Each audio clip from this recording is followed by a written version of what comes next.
ہمارے نبی نے کم کھایا، اور کتنی زوجات کی آپ کی ایک وقت میں؟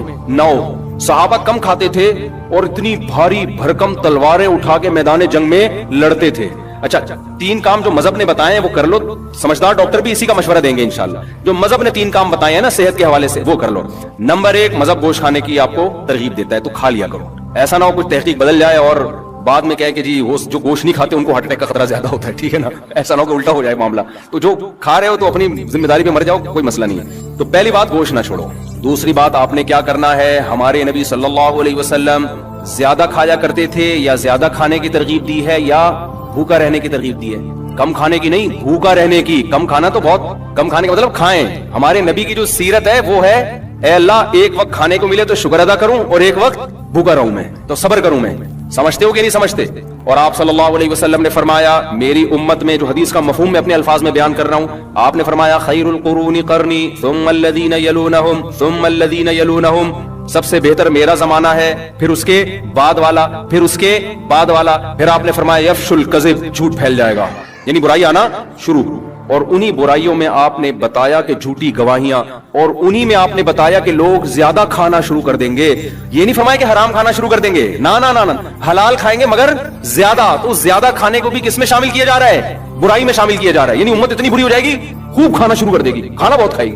نہیں یاری بات میرا تو کم کھانے کی ترغیب ہے، کم کھانے کی ترغیب ہے۔ اتنی ترغیبات ہے نا کم کھانے کی کہ ہمیں تو اپنے بارے میں ایسا لگتا ہے کہ یار پتہ نہیں ہمارا ہوگا کیا، اگر ہم پیغمبر صلی اللہ علیہ وسلم سے قیامت کے دن ملے اور اپنے پراٹھوں کے ہم نے کسی نے بتا دیا کہ یہ 2 پراٹھے صبح ناشتے میں کھایا کرتے تھے، تو امید تو ہے کہ انشاءاللہ ان چیزوں پہ پکڑ نہیں ہوگی۔ یہ ترغیبی چیزیں، کوئی واجب حکم نہیں ہے، لیکن ہم جائیں گے کہاں؟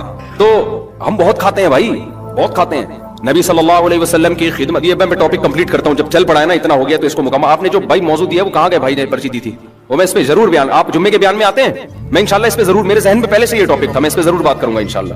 تو خوب سمجھ لو، دیکھو نبی صلی اللہ علیہ، ابھی صحت کی بات چلی ہے نا، تو اکارڈنگ ٹو اسلام کیا کہتا ہے اس بارے میں، وہ چند چیزیں نوٹ کر لو تو وہ آپ کو زندگی پر فائدہ پہنچائیں گی۔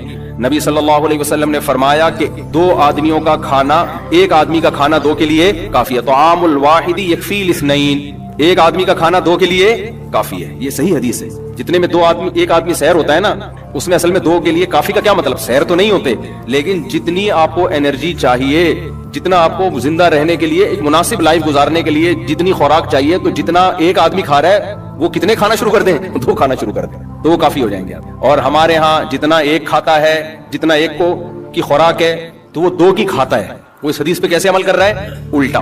جتنا ایک میں سحر ہو جاتا ہے نا، حدیث تو کہہ رہے ہیں تم ایک میں جتنا پیٹ بھر جاتا ہے تو آدھے میں اس کا آدھا کر دو۔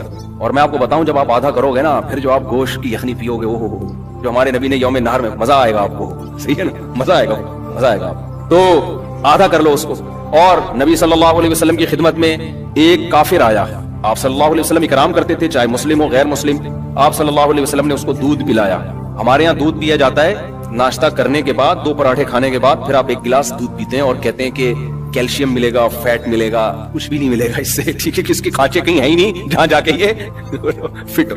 ہم جو نبی کی سیرت میں دودھ دیکھتے ہیں نا، اس میں 2 چیزیں نظر آتی ہیں ہمیں۔ ایک تو شدید بھوک میں، بھوک مٹانے کے لیے دودھ پیا گیا ہے، یعنی دودھ ایز اے کھانا استعمال کیا گیا ہے۔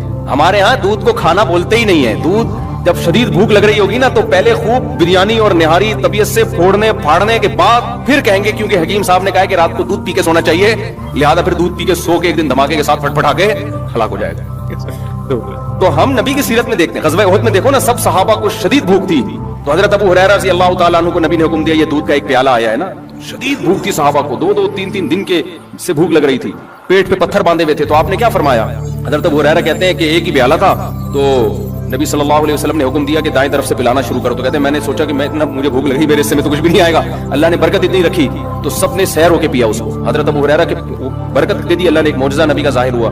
حضرت ابو ہریرہ نے پیا، کہتے ہیں اور پیو اور پیو، سیر ہو گئے حضرت ابو ہریرہ رضی اللہ تعالیٰ عنہ۔ اس طرح کی اور بہت ساری ہمیں مثالیں ملتی ہیں کہ شدید بھوک میں، بھوک کس سے مٹائی ہے؟ دودھ سے۔ پھر دودھ جزو بدن بنتا ہے اور ایسا ٹھا کر کے جا کے باڈی کو لگتا ہے نا۔ تو 2 چیزیں نبی نے بھوک میں استعمال کیا، دوسری چیز تازہ دودھ استعمال کیا آپ صلی اللہ علیہ وسلم نے، بوائل دودھ نہیں استعمال کیا، یعنی جہاں تک ہماری معلومات ہے تازہ دودھ۔ اب میرے یہ کلپ چلایا گیا، کسی نے کہا دیکھو لوگوں کو کچا دودھ پینے کا مشورہ دے رہا ہے جراثیم والا، تو دودھ کچا جب پیو تو فوراً نکالو اور فوراً پی جاؤ، اگر رکھ لیا تو پھر کچے کا نہیں، ہم بھی کہتے ہیں بھائی وہ تو ڈاکٹر لوگ بولتے ہیں اس میں، اور پھر خاص طور پہ جو گوالا تو کچا بھی پلا رہا ہے نا، تو اس میں گوالا بھی تو پلا رہا ہے، دے رہے ہیں نا دودھ، تو بھینس جتنا دے رہی ہے اس میں گوالا کا بھی اتنا اپنا خون پسینہ شامل ہے, گوبر کی چھینٹیں اور پتہ نہیں کیا کہ اس کو تو لازمی اپنی گائے ہو, اپنی بکری ہو اور تمیز سے تھن دھو کے تمیز سے نکالا ہو تو وہ کچا ہی بہترین ہے. وہ آپ میرے مشورے پہ پی کے دیکھیں, آپ کو بوائل میں اور کچے میں زمین آسمان کا فرق لگے گا. آپ ایسے ٹماٹر ہونا شروع ہو جاؤ گے, پیٹ بہت اچھا ہو جاتا ہے, بہت سارے فائدے ہوتے ہیں. تو ہمارے نبی نے ہمیشہ دودھ حلب الشاۃ, دودھ نکالا اور دودھ پیا, کچا پیا ہے. تو یہ دو چیزیں. خیر, تو میں یہ کر رہا تھا کہ کچھ لوگ آئے آپ صلی اللہ علیہ وسلم کی خدمت میں, تو ان میں غیر مسلم بھی تھا, تو آپ نے اس کا اکرام کس سے کیا؟ بھوک لگ رہی تھی سب کو تو آپ نے دودھ پلایا. انہوں نے 7 پیالے دودھ پیے اس غیر مسلم نے. پہلے کے پیالے بھی بڑے بڑے ہوتے تھے, ایک پیالہ آپ نے فرمایا اور اس نے کہا, دوسرا آپ نے فرمایا اور اس نے کہا, اور 7 پیالے پی گیا. 8ویں پہ اس نے کہا بس میرا پیٹ بھر گیا, سیر ہو گیا, چلا گیا, مسلمان ہو گیا. وہ نبی کے اخلاق اور آپ کی سیرت کو دیکھ کر اگلے دن دوبارہ آیا, پھر آپ نے دودھ پیش کیا, اس نے 1 پیالہ پیا, آپ نے دوبارہ پیش کیا, اس نے کہا شبیعت ہو, میں سیر ہو گیا. نہیں یہ بات سمجھ, حالانکہ اس کو نبی نے کم کھانے کی ترغیب, اس کو تو اسلام ابھی سیکھنے کا موقع ہی نہیں ملا نا.